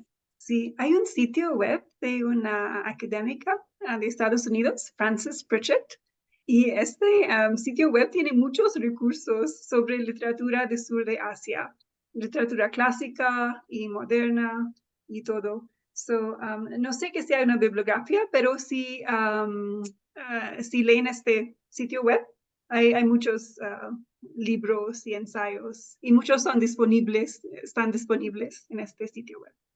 Frances Pritchett, Columbia University. Creo que podemos contestarle. No sé, Davinda, si ves que abajo en tu Zoom vienen preguntas y respuestas. En chat, en este chat. Puedes ponerlo en el chat para compartirlo Ok. con nosotros y si quieres yo le respondo directamente sobre la liga a Joaquina González. No sé si, Laura, habías levantado la mano. Bueno, en realidad la verdad es que, como comentaba yo al principio, la literatura es vastísima. Es lo que creo que una de las cosas más complejas fue elegir a quién queríamos incluir en este seminario. Entonces, tenemos, déjeme ver a ver si puedo compartir también aquí en el chat, pero no sé si está acá. Puse acá, bueno, en el chat un vínculo, pero no sé si lo puedan ver también quienes nos están siguiendo. Por ejemplo, es una página web de la Universidad de Washington, University Libraries, University of Washington, y tiene una bibliografía muy completa sobre mujeres del sur de Asia. En español tenemos algunas cosas ya traducidas, y esa es una ventaja, ¿no? Las lenguas habladas en el sur de Asia, la escritura, en todas estas lenguas, ¿no? De repente hay muchas escritoras que no han sido traducidas, por ejemplo, al inglés, ¿no? Entonces, em, pues está también quizás, hay varios trabajos, varios libros editados. Está Urvashi Butalia, por supuesto. Están los libros editados por Susitaru y Ke Lalita, ¿no? Que son del sur de Asia. Entonces creo que son también entre estos recursos, entre estos libros que se pueden adquirir o entre estas páginas web y que nos muestran, ¿no? Esta increíble producción literaria. Sí, también a lo que nos acaba de mencionar Laura, tenemos también un libro que se llama Emerging South Asian Women Writers, Essays and Interviews, que también puede ser interesante. Acá pongo la liga de Amazon. Creo que no sé si puedo copiar y pegar, pero no sé si les aparece ahí en anfitriones y panelistas. Y bueno, pues eso a grandes rasgos. Claro que si nos acompañan en el seminario, pues tendrán muchas más sugerencias. Sí, yo Exacto. puse Que también el nombre de Cali for esta Women. editorial que Fernanda mencionabas hace rato, Cali for Women. Ujú. Entonces también es una editorial que ha publicado cosas muy interesantes de literatura y otros temas. Muy bien. No sé si haya más preguntas, comentarios. Sí, tenemos otra. ¿Estas escritoras consideran relevante la inclusión de la música en sus textos para reforzar aquello que quieren expresar? La literatura Dalit se dirige en origen a la comunidad intocable como forma de terapia comunal o más bien se escribe pensando en remover conciencia de todos. Bueno, no sé si la primera parte quieren contestar alguna. La primera parte, digamos, vinculando la música. No sé si quieres empezar tú y mientras pienso, Ok, claro. porque Sí, yo respondo. Bueno, una de las mujeres que pues vamos a ver, porque en realidad es un video en donde ella aparece en este performance, en un acto político de protesta, es Aruna Gogulamanda. Ella es hablante de Telugu y ella y también Yupaka Subhadra son dos mujeres Dalit que utilizan la música, ¿no? Y que es muy característica su trabajo literario como, sí, como vinculando a la música y la poesía cantada, ¿no? Como un acto de resistencia. Y sobre la segunda parte de la pregunta, sí, indudablemente, yo creo que va en dos sentidos. El surgimiento de la literatura Dalit en el siglo XX o su construcción de esa manera, como dice Yanendra Pandey, tiene que ver con un acto de resistencia. Entonces, va hacia poder unir, ¿no? Quienes puedan sentirse vinculados a esta construcción de lo Dalit, unir a la comunidad en un nosotros, ¿no? Un nosotros que comparten, aunque son diferentes comunidades y tienen problemas muy diversos, pensarse como una comunidad que comparte cosas, ¿no? Entonces va en ese sentido, sí, como para verse a sí mismos a través de estos escritos, pero por el otro lado, y creo que es el más importante, sí es un acto de resistencia, es un acto de subversión de estas personas que no deberían de estar escribiendo porque no son intelectuales, no han ido a la universidad muchos de ellos, y sin embargo son figuras importantes dentro de la escritura y construyen literatura. Entonces, es un acto de subversión y de llamado, ¿no? Es un acto revolucionario, es un acto sí, de resistencia. Y bueno, es para también tocar conciencias sobre las condiciones y la reflexión hacia afuera. Pero yo creo que son las dos, no me quedaría con una sola. Adelante, no sé si quiere alguien más.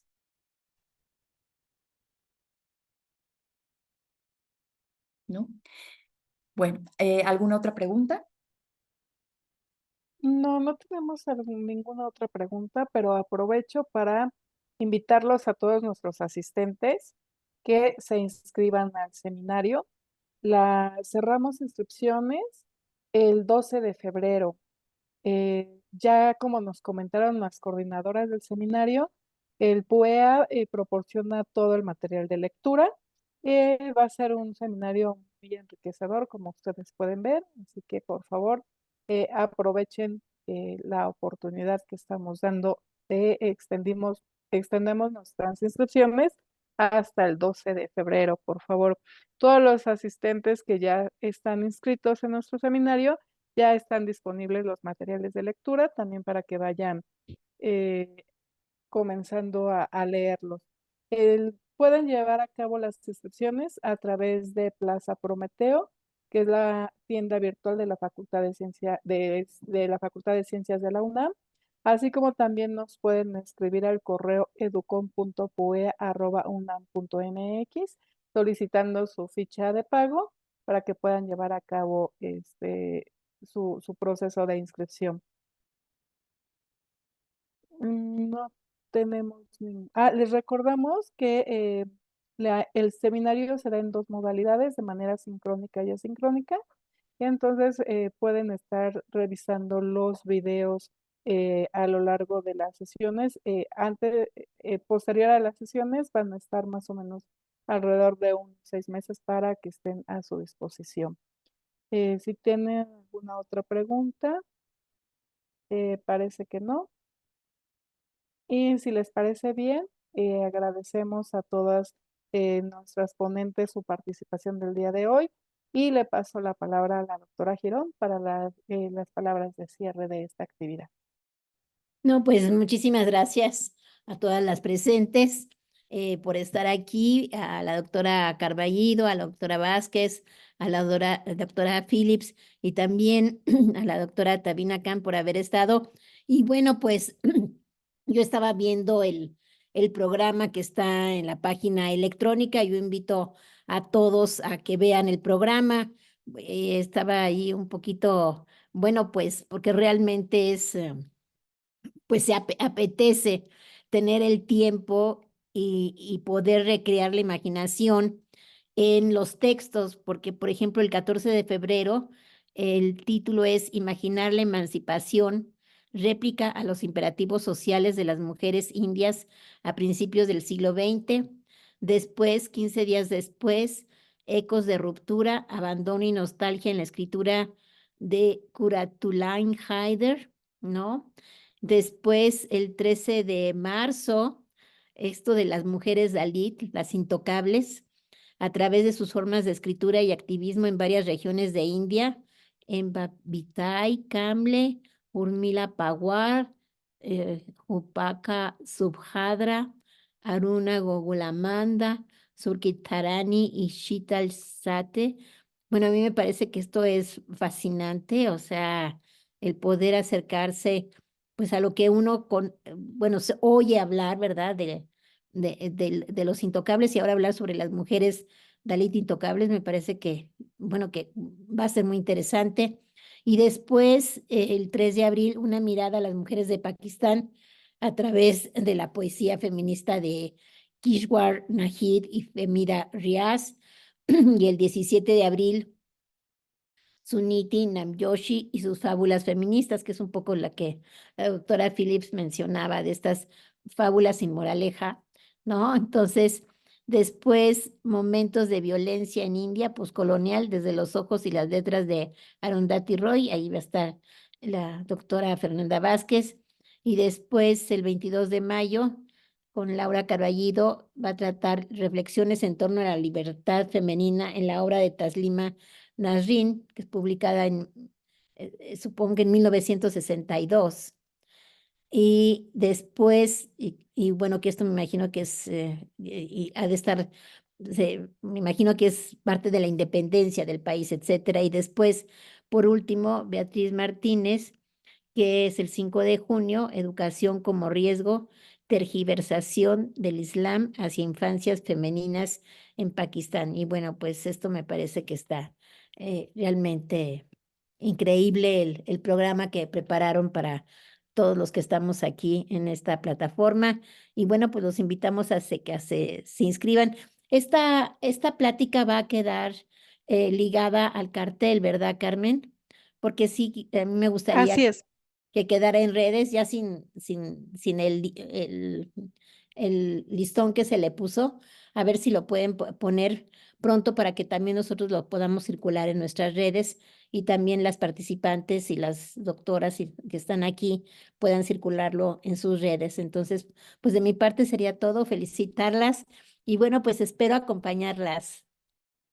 Siempre tengo mi fantasía de estar en todos los cursos que da el PUEA, pero bueno, es casi imposible. Y bueno, pues muchísimas felicidades y nos vemos dentro de 15 días. Gracias. Muchas gracias a todas y todos. Gracias. Gracias, Alicia. Gracias.